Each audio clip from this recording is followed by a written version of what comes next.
Okay, what's up guys? So What Culture Wrestling has uploaded a video called 10 Days That Changed WWE Forever. Now, it looked like that they had a Chris Benoit in, because they had it in the thumbnail. And so if you guys don't know who he is, he was a wrestler, but he did like an murder-suicide, like he killed his wife and kid and then himself, and it was like, why did he do that? And it would be like some wrestlers' deaths that would be in here, like Eddie Guerrero, Chris Benoit, and a lot of other wrestlers. I don't know. Those are like the two ones that I can really think of and stuff. But anyways, let's see. A lot can happen in 10 days. If you're God, you can create 1.5 worlds. If you're your parents, you can probably just about work out how to change a duvet cover. And if you're psychotic, you can listen to the album Rocks America by Sgt. Slaughter and Camouflage nearly 354 times. In the history of World Wrestling Entertainment, the following 10 different days changed the company in sometimes shocking, sometimes joyous, and sometimes tragic ways. Honorable mentions: Vince signing Hulk Hogan on December 27th, 1983, the first episode of Monday Night Raw on January 11th, 1993, and WWF being legally forced to change to WWE after tapping out to a on July 31st, 2002. I've seen that because it's like I've seen that company before with the pandas, and it's like it has WWF. I didn't honestly know why that they changed it. Because every time when I see like old videos and it's like WWF, and then I think it was like at one point I started just putting two and two together with like WWF, so they probably had to change it because people were getting confused. Or when they typed in WWF, this panda place would pop up, and then they're all like, okay, what's up? And with that, and then they would have to change it. But it's like they just disband WWF. Like, people are going to remember WWF. That's not just something that people are going to forget. That's definitely, like, if they do decide to, to do a thing where it's like 10 things that WWE wants you to forget, that will probably be one of them, is the WWF. But it's like we're not going to forget that. That's something that I grew up knowing. Okay, my sister, my dad, my mom, their parents, and it's like, well, I don't know if WWE, World Wrestling Entertainment or WWE, whatever they want to call themselves, I don't know if it's like my parents' grandparents would know. But it's like, we're going to remember it, okay? That's not something that we're going to forget. So it's just, I even see it like in videos where it was the ladder match DVD. I remember I got that a long time ago,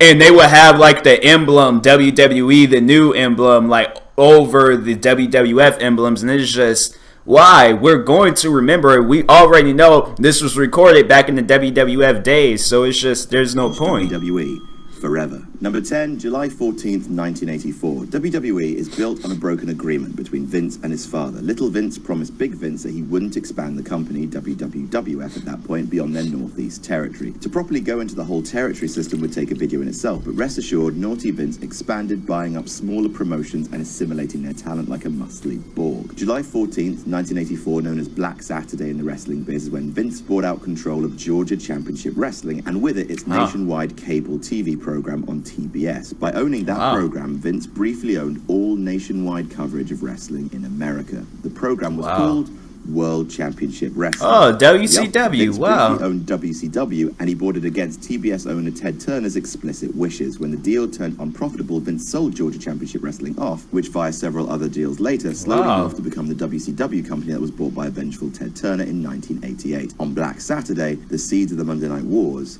Number 9, March 31st, 1985, the date of the very first WrestleMania. 2 years earlier, the National Wrestling Alliance, aka the band of promotions that Vince hadn't yet put out of business in his early 80s expansion, put on a supercard called Starrcade, heavily publicized, featuring major feuds and broadcast on closed-circuit television via satellite. It was the beginning of what was soon to become the pay-per-view system, and Vince thought, yeah, no, I'll do that. Except while Starrcade was built around the wrestling that McMahon disliked, WrestleMania was built around celebrities like Mr. T and Cyndi Lauper and huge production values. If it had failed, it would likely have bankrupted Vince, but the gamble paid off, with WrestleMania being seen by over 1 million people on closed circuit, establishing WWF as the mainstream of professional wrestling. Number 8, November 18th, 1993. Now look, the 80s WrestleMania being one of like the biggest pay-per-view show of like all times. I love WrestleMania. I love every year when it comes, like when it's WrestleMania time, I love it. It's honestly the best thing ever. I just watched WrestleMania 32,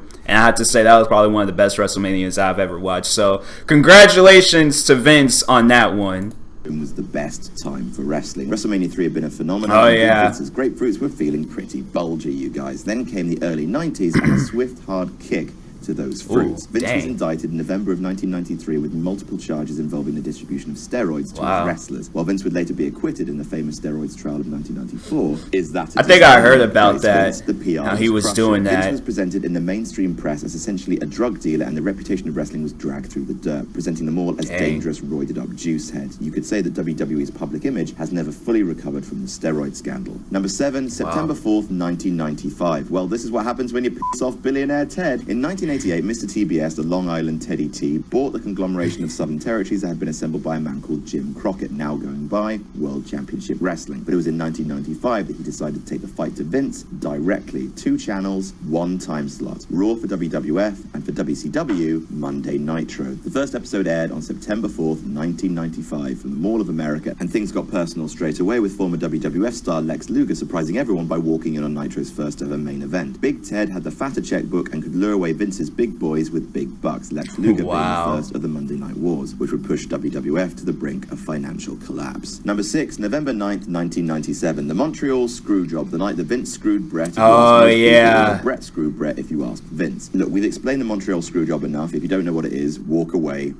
right now. What's so monumental are the consequences. See, prior to this, WWF was having its ass systematically kicked in the ratings by WCW thanks to that whole NWO thing. Now, WWF had the right hero in the form of renegade babyface Steve Austin, but it needed the right villain. Step right up, Winsome Vincent. The huge fan backlash created by the Screwjob took Vince McMahon from his role as commentator, outed him as owner of the company, and forced him in front of the camera where fans told him what they thought of him and his giant chin. They went with it, and Vinnie Mac became possibly the most important heel of all time, his feud with Stone Cold finally pushing WWF above WCW in the ratings. Number 5, March 23rd, 2001. Look, you gotta do what you gotta do, okay? That's, if I had to, I would do the same. I would do the same exact thing Vince did all the way from the 90s, like, up until now, because it's just, obviously, he's doing good if it's, if you know, dang, and then he just bought WCW like that. Wow.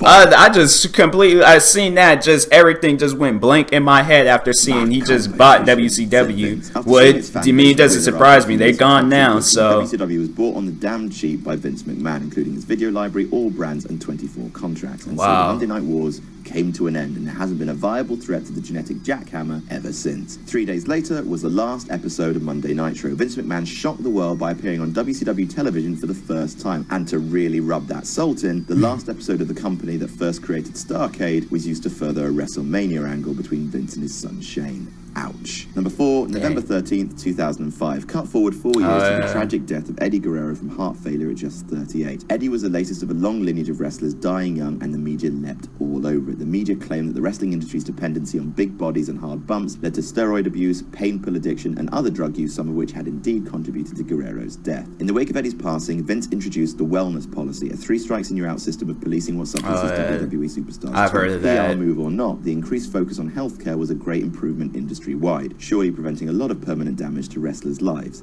But for one man, it will be too little, too late. Number 3, June 24th, 2007. On this fateful day, I remember when that happened. And himself. It's one of the darkest days in the history of professional wrestling, and it had some fairly drastic consequences. I think that was around the time when I had started watching wrestling, and I remember I think I was turning on Monday Night Raw, or it could have been Friday Night SmackDown. It could have been one of the two. And they were doing the tribute to Chris Benoit. So there was like in the memory of Chris Benoit. And I remember it was like sometime before that Vince, he did that little thing where he pretended where he faked his death, and then he was in that limousine and it exploded. And I was like, okay, I was like, did this really happen? As a kid, you're not gonna, it's, maybe if I was older, then I'd be like, oh wow, I know that did not just happen. Like, what just happened? And it was like, I didn't know if it was real, I didn't know if it was fake. But then a lot of people would say that it was fake. I wanted to believe that it was real. Next thing you know, the man then came back to life, and I was like, okay, what just happened? And then when they had said this, I was like, okay, after that, I didn't really believe it. But then it was like the next morning, my mom was like, oh yeah, that was on the news. He actually did die. And then once when I heard what he did, I was like, wow, that's just injured, your everybody's life and yours. For what reason? I understand. Look, I understand if you're having problems in your life, deal with those problems.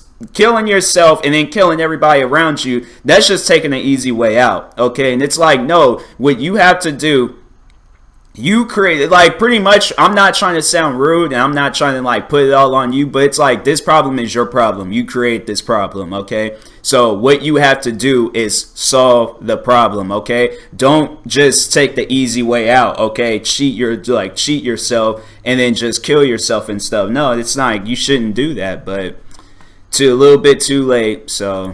Brain revealed that it was in catastrophically bad shape, mangled by countless concussions. Once again, Vince, to his credit, stepped up, took responsibility, and initiated change. Concussion tests became rigorous, the amount of offense that targeted the head was reduced, and the chief offenders of causing concussions, like chair shots to the head, became banned. It's a deep and upsetting irony that by dying, Guerrero and Benoit made the wrestling world a lot safer in the long term. Number 2, July 22nd, 2008, a day that will live in infamy, the day that WWE was deemed PG by its network distributors. After the death of Chris Benoit and Linda McMahon prepping a Senate run, Vince decided that WWE needed to drastically improve its image and become family friendly. Gone were the bikini contests, gone was the intentional blood, gone was the cursing, and gone was a lot, and I mean a lot, of the fans' patience. Bring back TV 14, screamed bored breath heavy with that weird cheesy smell. Nope, responded WWE, and the PG era has lasted ever since. Though rumors are brewing about WWE embracing edgier content like blood packs recently. Is the PG era nearly over? Probably not. And number 1, February 24th, 2014, the launch of the WWE. Oh yeah. This has had it's been 2 years. Consequences. It's a long-term strategy. Feel like it just came out like last year. Fucking hell broke loose because it all but killed off their pay-per-view business. Stock went down. Wrestlers were up in arms about their pay-per-view bonuses being in jeopardy. The pay-per-view providers naturally went super crazy, and subscribers didn't climb nearly as quickly as once predicted.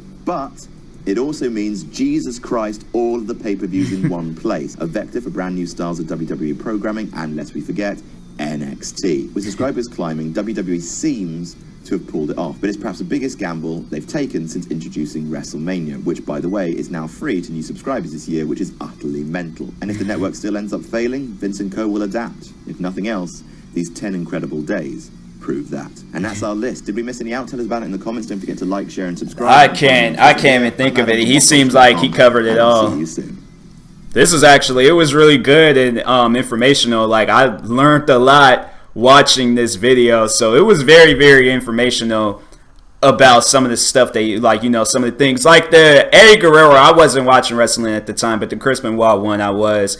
And then when it went TV, PG, wasn't even paying attention to it. I just tuned in. I never really paid attention to when it says TV 14 or TV PG and stuff. But it seems like that they don't care. You be hearing the audience like cussing and stuff.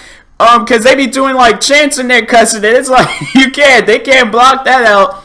And then what else? There's so much that it's like WWE, they tried to, that they tried to fix, but it's like, it's not fixable. It ain't gonna happen. And I think I remember with the one wrestler, Carlito, because he got fired because I think he got the 3 strike things with that wellness program. And it's actually good that they do have that to prevent wrestlers from taking drugs and stuff while they're in wrestling. It's just, you shouldn't be doing that. You have an image in the wrestling industry, okay? Kids look up to you. So it's just, you shouldn't be doing stuff like this and also trying to like have an image at the same time, because it ain't gonna work. It's like adding a positive and a negative. It ain't gonna work out, okay? It ain't gonna equal to a positive at the end of the day, all right? So it's just, or like, I don't know, it's just, me personally, stop it all right? Just stop doing it all.